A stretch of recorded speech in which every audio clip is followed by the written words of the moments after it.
Assalamualaikum warahmatullahi wabarakatuh. Perkenalkan, saya Khairul Latifah dengan NIM 190330333 dari kelas Pendidikan Fisika A. Pada kesempatan kali ini, saya akan menjelaskan materi mengenai sumber energi serta dampak dari penggunaan energi alternatif yang merupakan materi fisika pada KD 3.11 dan 4.11 kelas 12 semester 2.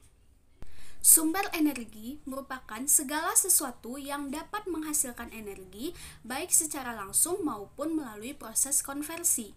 Setiap hari, manusia pasti membutuhkan energi untuk menjalankan aktivitasnya. Contoh sederhananya yaitu ketika berjalan atau menggerakkan tubuh. Berdasarkan asal dari energi tersebut, energi dapat digolongkan ke dalam energi primer dan energi sekunder.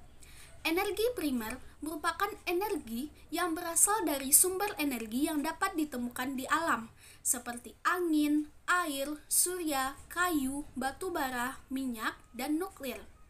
Sedangkan energi sekunder adalah energi yang diperoleh dari sumber-sumber energi primer seperti listrik dan gas. Pada dasarnya, sumber energi dapat diklasifikasikan ke dalam sumber energi terbarukan dan sumber energi tak terbarukan. Sumber energi terbarukan merupakan sumber energi yang bisa diperbarui sehingga dalam penggunaannya dapat dengan cepat dan mudah didapatkan. Sumber energi tak terbarukan adalah sumber energi yang tidak mudah atau bahkan tidak dapat diperoleh kembali. Sumber energi tak terbarukan dapat berupa sumber daya alam yang pembentukannya tidak mudah dilakukan atau membutuhkan waktu yang sangat lama hingga jutaan tahun.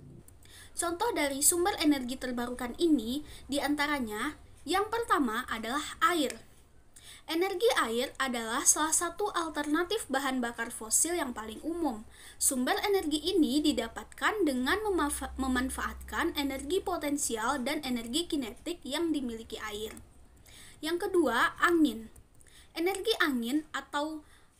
angin adalah sumber energi terbarukan yang dihasilkan oleh angin. Kincir angin digunakan untuk menangkap energi angin dan diubah menjadi energi kinetik atau energi listrik. Selanjutnya, gelombang laut. Energi gelombang laut atau ombak adalah energi terbarukan yang bersumber dari tekanan naik turunnya gelombang air laut. Selanjutnya, matahari. Energi matahari atau surya adalah energi terbarukan yang bersumber dari radiasi sinar dan panas yang dipancarkan matahari. Selanjutnya ada biofuel.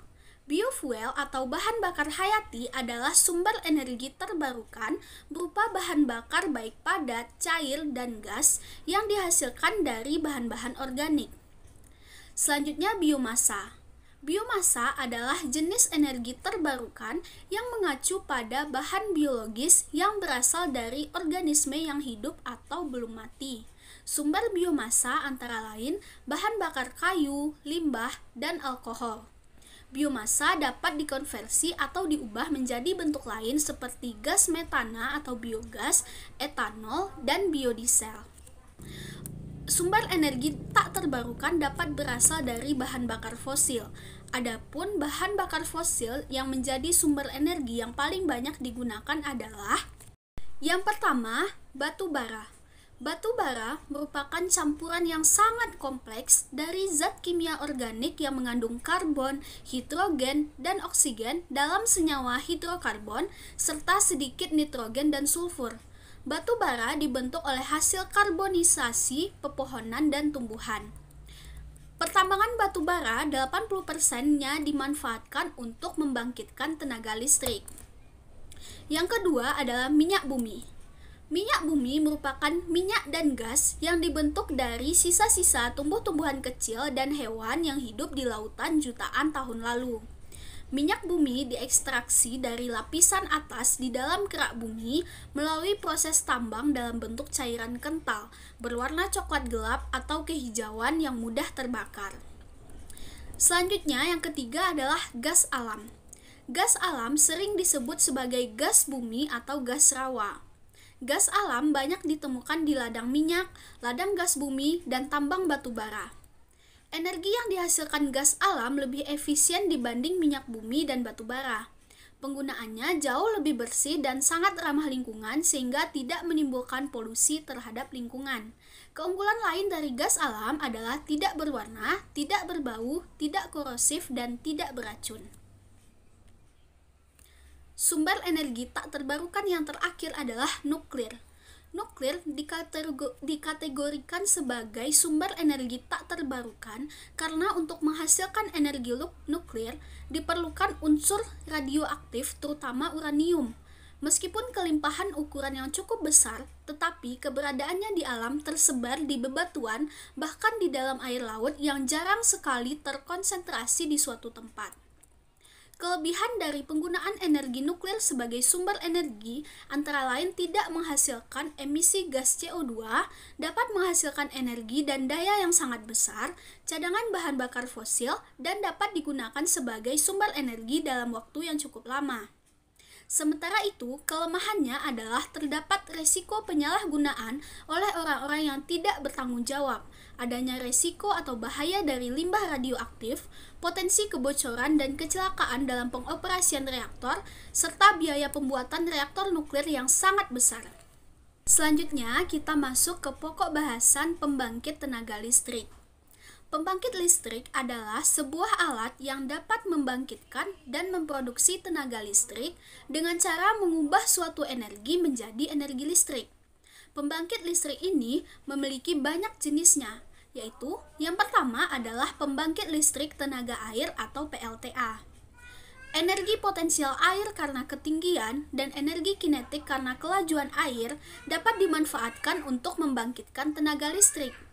Prinsip kerja dari PLTA ini yaitu aliran air dari ketinggian tertentu dibendung. Air deras yang jatuh disalurkan melalui pipa pesat kemudian diarahkan ke bilah-bilah turbin air sehingga energi kinetik air ini dapat menggerakkan poros turbin. Ada dua jenis poros turbin, yaitu turbin dorong dan turbin reaksi. Pada turbin dorong, airnya memancar dari pancuran kecil-kecil yang terpasang pada sebuah roda. Waktu air memancar, rodanya berputar. Poros turbin yang berputar dihubungkan dengan generator sehingga listrik dapat dibangkitkan. Yang kedua yaitu pembangkit listrik tenaga surya atau PLTS. Panel surya merupakan alat yang dapat mengubah secara langsung energi matahari menjadi energi listrik. Untuk menghasilkan listrik dari cahaya diperlukan fotoelektrik, fotokonduktivitas, dan efek fotovoltaik. Dalam teknologi panel surya, terdapat istilah wet peak. Wet peak adalah daya keluaran atau output dari sebuah panel surya. Besarnya nilai WP dari suatu panel surya bergantung pada intensitas radiasi matahari yang diterima oleh panel tersebut. Jika panel surya dapat mengubah energi matahari secara langsung menjadi energi listrik, maka tidak dengan solar kolektor. Solar kolektor mengumpulkan cahaya matahari dengan menggunakan bidang pemantul atau reflektor. Cahaya dari bidang pemantul tersebut difokuskan sehingga diperoleh cahaya terfokus atau sering dikenal dengan CSP, Converted Solar Radiation. CSP kemudian diarahkan pada mesin penerima atau receiver yang dialiri air dingin. Air dingin yang melalui receiver tersebut kemudian menjadi panas dan menghasilkan uap air yang kemudian disalurkan untuk menggerakkan turbin pada generator. Setelah melalui turbin, uap air kemudian dialirkan melalui kondensor, sehingga terbentuk air yang kemudian dipompa kembali menuju ke receiver. Yang ketiga adalah pembangkit listrik tenaga angin. Kincir angin mengubah tenaga angin menjadi tenaga mekanik atau gerak yang diinginkan. Sejak berabad-abad silam, kincir angin telah dipakai untuk menggiling gandum dan memompa air. Saat ini, kincir angin lebih canggih dan disebut dengan turbin angin untuk menggerakkan generator listrik. Turbin angin memiliki bilah-bilah kipas yang dapat berputar di sekitar batang poros horizontal dan vertikal. Tipe kincir angin yang berputar di sekitar sumbu horizontal memiliki mekanisme canggih yang mampu mengatur arah ke arus angin ketika arah angin berubah. Turbin yang bersumbu vertikal mampu menyadap tenaga angin dari sembarang arah. Turbin angin cocok digunakan untuk di desa atau pemukiman di pulau terpencil. Yang keempat adalah pembangkit listrik tenaga bumi atau PLTP. Stasiun pembangkit tenaga panas bumi memanfaatkan panas di dalam batuan di bawah permukaan bumi untuk mengubah air menjadi uap. Lalu, uap tersebut dipakai untuk membangkitkan digunakan dalam sistem pemanasan. Energi panas bumi dapat diubah menjadi energi listrik pada pusat listrik tenaga panas bumi atau PLTP. Geyser atau sumber uap panas seperti ini yang dapat disaring untuk menghasilkan tenaga listrik pada PLTP. Penggunaan energi alternatif ini ternyata memiliki dampak bagi kehidupan. Adapun bencana atau dampak negatif yang dapat disebabkan oleh penggunaan energi alternatif adalah yang pertama, kerusakan lingkungan pada lahan galian yang memberikan dampak berupa tingginya laju erosi. Yang kedua, lokasi pertambangan yang kadang berada di tengah hutan dapat merusak ekosistem hutan. Dan yang terakhir, tercemarnya sungai dan wilayah perairan lainnya oleh bahan-bahan kimia berbahaya dan beracun dari proses pengolahan hasil tambang. Baik, sekian penjelasan dari saya mengenai materi sumber energi serta dampak dari penggunaan energi alternatif. Terima kasih atas perhatiannya. Assalamualaikum warahmatullahi wabarakatuh.